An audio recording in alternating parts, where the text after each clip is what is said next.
ఒక్క నిమిషం. నేను నా జీవితంలో కేవలం ఒక 3-4 సార్లు ఇంటర్వ్యూ ఇచ్చాను. అండ్ ఒక 2-3 సార్లు బయటలు ఇచ్చాను.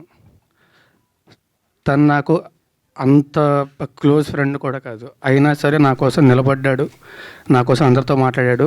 శేఖర్ భాష ఎక్కడ ఉన్నాడు? Please come on the stage. Please Shekhar Basha గారిని ఫర్ లైఫ్ ప్లీజ్. మనం actually I think it's been years since we met. But always I'm indebted to you for life. Thanks a lot for coming here. Thank you very much. Thank you Raj Tarun గారు. And ఇప్పుడు writer Bhashasree గారిని మాట్లాడవలసిందిగా request చేస్తున్నాం. అందరికీ నమస్కారం. పాత్రికేయుల మిత్రులందరికీ నా నమస్కారం. తిరగబడ్డ స్వామి రేపు 2వ తారీఖున రిలీజ్ అవుతుంది. 8 నిమిషాల స్నీక్ పిక్ చూశారు. ఇప్పుడు అన్ని ఎమోషన్స్ దాంట్లో వాళ్ళు కవర్ చేశారు. ఇంకొక ఎమోషన్ ఉంది దాంట్లో చూపించిన ఎమోషన్, అదే కామెడీ. Second half highlight. ఈ సినిమాకి హైలైట్ ఏంట్రా అంటే ఎమోషన్స్తో పాటు కామెడీ చక్కగా తీర్చిదిద్దారు డైరెక్టర్ గారు. రవికుమార్ చౌదరి గారు తన కెపాసిటీ ఏంటో ఈ ఫిలిం ద్వారా చూపించారు. తిరగబడ్డ స్వామి అని. ఈ సినిమా చూశాక సెకండ్ హాఫ్ చూశాక పగలబడి నవ్వుకున్నవరా స్వామి అంటారు ఈ సినిమా చూశాక. అంత బాగుంటుంది. నిర్మాత శివకుమార్ గారు ఖర్చుకు వెనకాడకుండా ఎక్కడ కాంప్రమైజ్ అవ్వకుండా చాలా గ్రాండ్గా తీశారు సినిమా.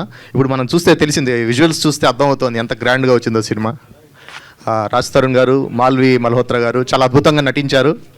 ఈ సినిమాలో పనిచేయడం నాకు చాలా అదృష్టంగా భావిస్తున్నాను. ఈ అవకాశాన్ని నాకు ఇచ్చిన నిర్మాత గారు, దర్శకులు రవికుమార్ చౌదరి గారికి thank you very much. Thank you అండి. అండ్ ఇప్పుడు డిఓపి గారి మాటలు విందాం. జవహర్ రెడ్డి గారు please just yeah. Thank you అండి అని మాత్రం చెప్తారు. యా చెప్పండి.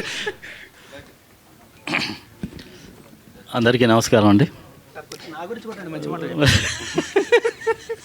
నీ గురించి తెలుసు కదా రాజు.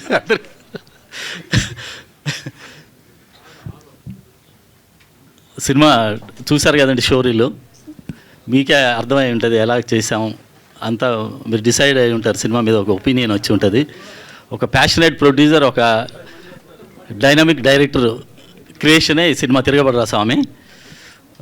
రాజ్ తరుణ్, మాల్వి మల్హోత్రా, మన్నారా చోప్రా అందరూ చాలా బాగా చేశారు. ఈ సినిమాకి పనిచేయడం అదృష్టంగా భావిస్తున్నాను. థ్యాంక్ యూ అండి. థ్యాంక్ యూ అండి. Thank you so much. And ఇప్పుడు